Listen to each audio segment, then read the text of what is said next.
네, 안녕하세요 여러분들 반갑습니다. 금융과 에너지 업종을 누구보다 쉽게 알려주는 데이어 멘토 권혁철입니다.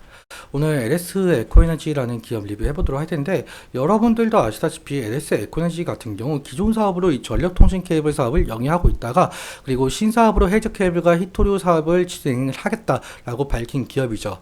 제가 오늘 말씀드릴 내용은 지금 현재 미국에서 이 중국산 해저 케이블 안보 위협이 상당하다라는 뉴스 기사가 있어요.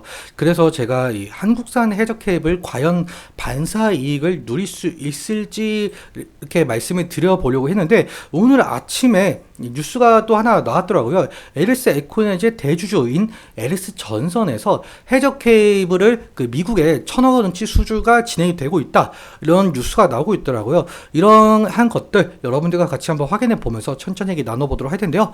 먼저 시작하기 전에 저희 데이업 채널에 오시면은 모든 종목들을 커버해드리고 있으니까 찾아주시면 정말 감사하겠고, 그리고 제 영상도 끝까지 봐주시면서, 그리고 LS 에코에너지 이것이 정말 궁금하다라고 댓글로 남겨주신다고 한다면, 제가 아는 내용이면은 제가 다음 영상에서 바로 말씀을 드리도록 하고요. 만약에 제가 모르는 내용이다라고 한다면 제가 서치해서라도 알려드리도록 할 테니까요. 댓글 한번 남겨주시면 정말 감사할 것 같습니다. 그럼 LS 에코에너지 바로 보도록 할게요.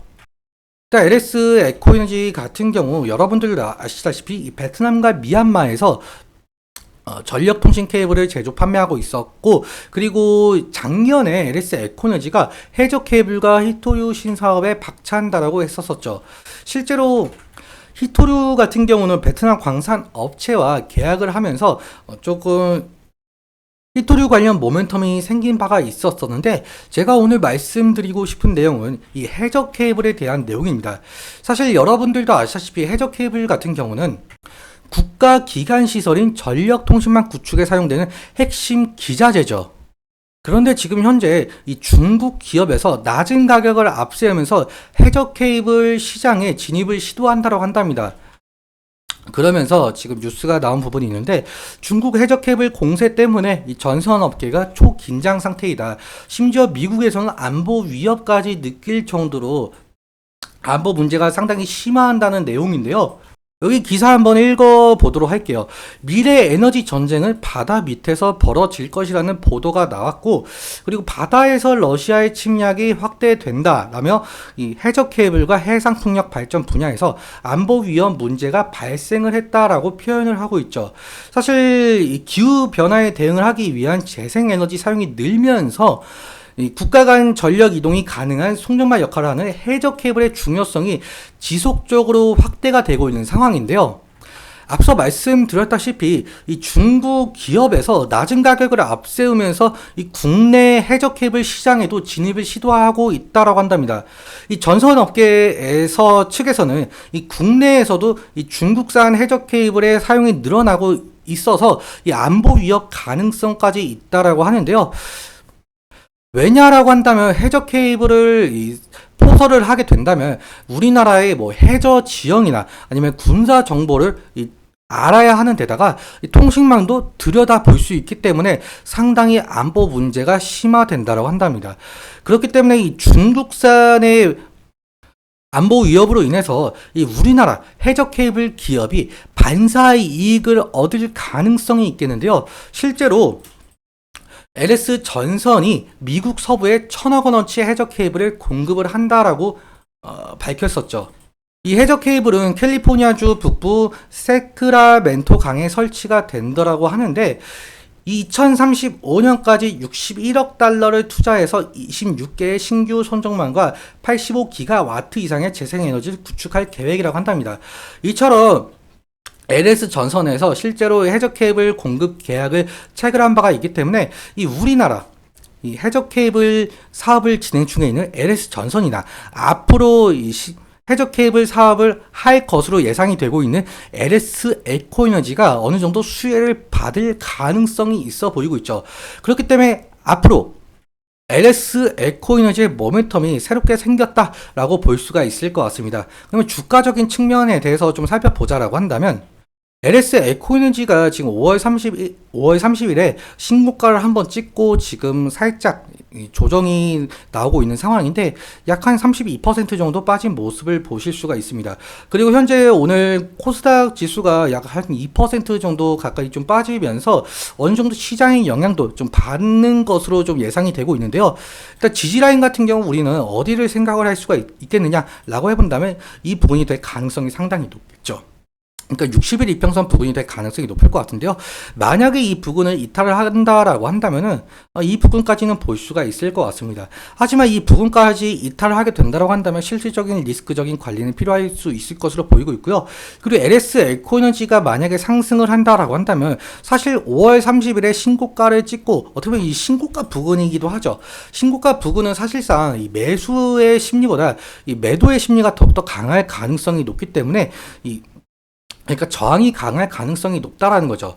그래서 상승시마다 차익 실현 매물이나 원금 보존 매물이 나올 가능성, 이 부분 염두해 주시면 좋을 것 같고요. 그리고 제가 지속적으로 말씀을 드리는데 LS 에코에너지 같은 경우 외국인의 수급이 상당히 중요하다라고 말씀을 드린 바가 있었습니다. 오늘도 수급적인 측면 함께 살펴보자라고 한다면 제가 기간을 4월 29일부터 설정을 했거든요. 왜냐라고 한다면 이 4월 29일부터 계속적으로 상승을 한 바가 있었기 때문에 제가 4월 29일로 설정을 했고요. 4월 29일 이후로 수급이 어떻게 진행이 되고 있는지 살펴보자면 개인 같은 경우 30만 주 정도 매수가 진행이 되고 있고 외국인 같은 경우 55만 주 정도 매수가 진행이 되고 있는 상황이죠. 기관 같은 경우 92만 주 정도 매도가 되고 있는 상황인데 사실 지금 현재 기관의 매도세가 더 강하고 외국인의 매수세가 강하다 보니까 이 기관에서 매수세가 오게 된다고 한다면 LS 에코에너지 주가에 긍정적인 영향을 끼칠 가능성이 높겠고, 그리고 만약에 반대로 생각을 해서 외국인의 매수세가 매도세로 전환이 된다고 한다면 이 LS 에코에너지 주가에 악영향을 끼칠 가능성이 상당히 높겠죠. 그리고 외국인 수급을 좀 6월 28일날 좀 살펴보자고 한다면 상당히 많이 매도세가 나온 모습을 좀 보실 수가 있어요. 이 부분에 관련해서 좀 살펴보자면은 6월 28일 날 이때죠. 11%까지 상승을 했다가 결국에는 이 종가가 마이너스 0.93%, 약 1% 마감을 한 부분이 있었어요. 이 외국인의 매도세가 너무 강했기 때문에 더 상승할 힘이 없었다라고 표현을 할 수가 있을 것 같죠. 좀 더 자세하게 창구적인 측면에 대해서 말씀을 드려보자면 사실 제가 JP모건 서울 창구에서 이 매도세가 나오는지 지속적으로 살펴보는 것이 중요할 것 같다 말씀을 드린 바가 있었는데 실제로 6월 28일 날 17만 주 정도라는 매도세가 나오면서 상당히 악영향을 끼친 부분이 있죠. 그렇기 때문에 과연 이 JP모건 서울의 매도세를 누가 받아줬을지 또 확인을 해봐야 될 것 같은데, 일단적으로 모건스탠리 6월 28일 날 모건스탠리도 마찬가지로 매도를 한 모습을 보실 수가 있겠고, KB증권 매도를 보이고 있죠. 그리고 토스증권 지금 3만 주 매도, 4만 주 매수, 약 한 만 주 정도 매수한 것을 보실 수가 있겠고, CLSA 증권 7만 4천 주, 키움증권 5월 28일 날 키움증권에서 67만 주 정도 매수세가 들어왔고 매도량은 55만 주, 약 이 순 매수량이 대략적으로 12만 주 정도 생각을 하고 있는데, 그러니까 이 JP모건 서울에서 매도가 나온 것을 키움증권, 그러니까 개인이 다 받아줬다라고 볼 수가 있겠죠. 그렇기 때문에 이 JP모건 서울에서 과연 매도세가 지속적으로 나오고 있는지 체크하는 것이 중요 투자 포인트 중 하나가 될 가능성이 높을 것 같습니다. 오늘은 여기까지 말씀을 드리면서 오늘 내용 차트적인 부분에 대해서 제 개인적인 견해가 많이 껴있다 보니까 여러분들의 주관적인 견해와 함께 투자를 현명한 선택하셨으면 좋겠습니다. 그리고 앞서 말씀드린 대로 LS 에코에너지에 대해서 어떠한 점이 궁금하다라고 한다면은 댓글 남겨주시면 정말 감사할 것 같습니다. 오늘도 시청해주셔서 감사하고 지금까지 멘토 권혁철이었습니다. 감사합니다.